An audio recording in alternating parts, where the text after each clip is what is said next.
With 5 days until the midterm elections, candidates around the country are making their final pitches to voters, the ones who haven't voted already early.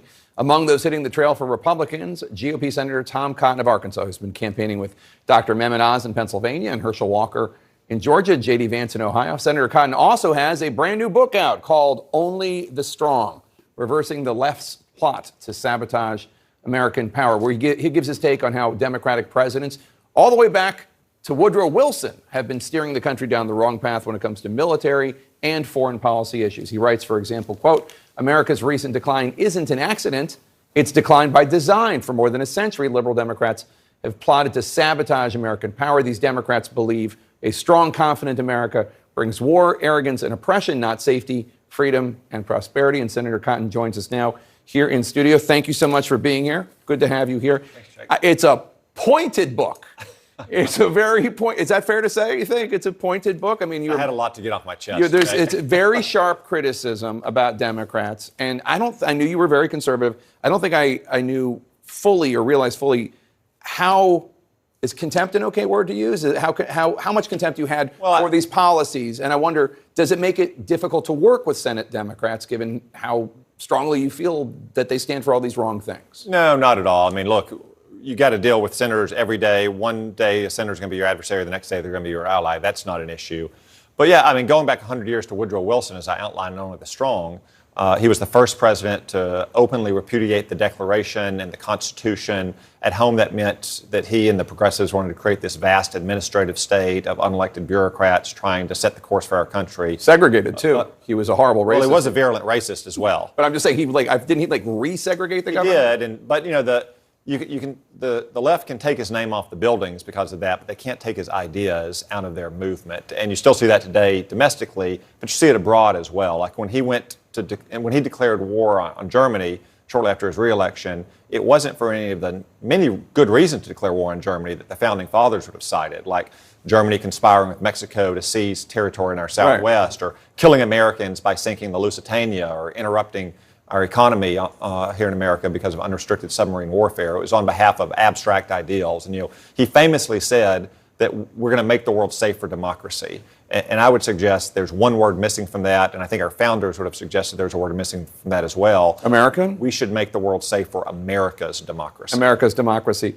So it's a lot of pointed criticisms of Democratic presidents dating back to Wilson all the way through to today to President Biden. Just FDR and Truman were president during the Allies' victory in World War II. Sure.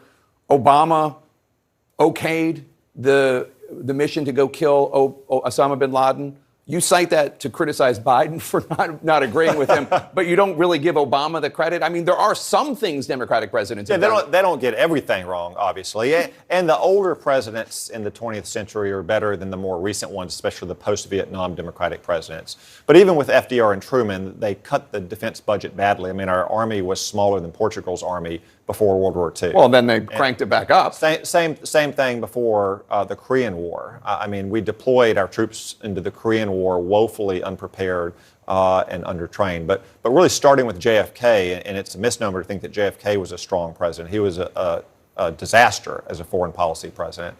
But then especially after Vietnam, when the left turned not just on America's founding, but on America itself, then you begin to see a steady erosion of American power throughout Democratic presidencies of Jimmy Carter, Bill Clinton, and especially Barack Obama. So one thing that I was interested, since you bring up Vietnam, I was interested to read your criticism of the New York Times for publishing the Pentagon Papers, which were leaked to the Times by Daniel Ellsberg, who thought that the war wasn't winnable and that the leaders were hiding this from the public, and the public had a right to know. He first tried to bring it to members of Congress. They didn't want to do it, so then he went to the press.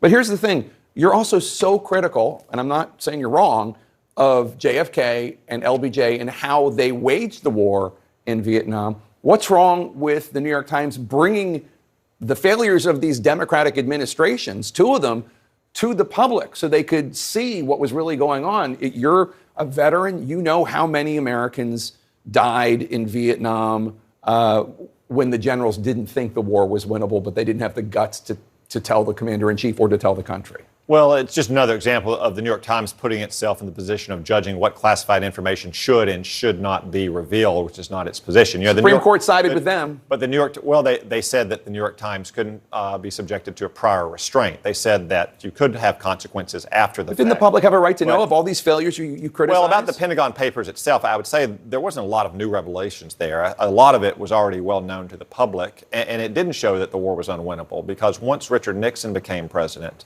and he took the handcuffs off of our military, we in effect had the war won by 1973.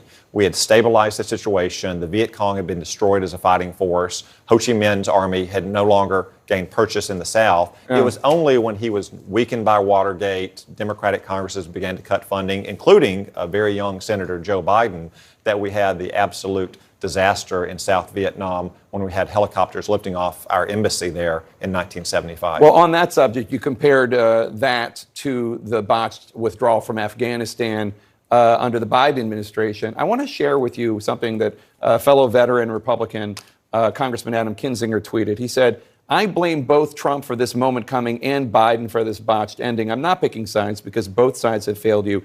It's the truth about Afghanistan."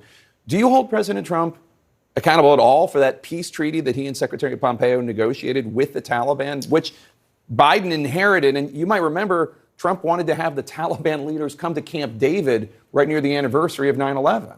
No, it's President Biden who's responsible for what happened last year in Afghanistan. As I write in Only the Strong, that agreement was not without flaw, but it was based on conditions on the ground, which the Taliban was not meeting in 2021. I think a lot of what happened in 2021 is that Joe Biden had a chip on his shoulder going back to 2009, that Barack Obama had sided with military advisors like Stan McChrystal and Dave Petraeus and added troops to Afghanistan in 2009. And Bob Gates, the secretary. And Bob Gates and Hillary Clinton and everyone else. And Yeah. Joe Biden was the one person in 2009 who kept kind of poisoning the well between President Obama and his senior military leaders, saying, you got to get out, you can't do this. He thought the generals And were he wanted jamming to- him, yeah. And he wanted to prove that he was right. And we had numerous instances of testimony after the collapse in Afghanistan last year of Secretary Austin and General Milley and General McKenzie and others saying that their best advice is that we keep a small contingent in Afghanistan, that we keep civilian contractors there to keep the Afghan Air Force flying so they can provide air cover for the Afghan troops.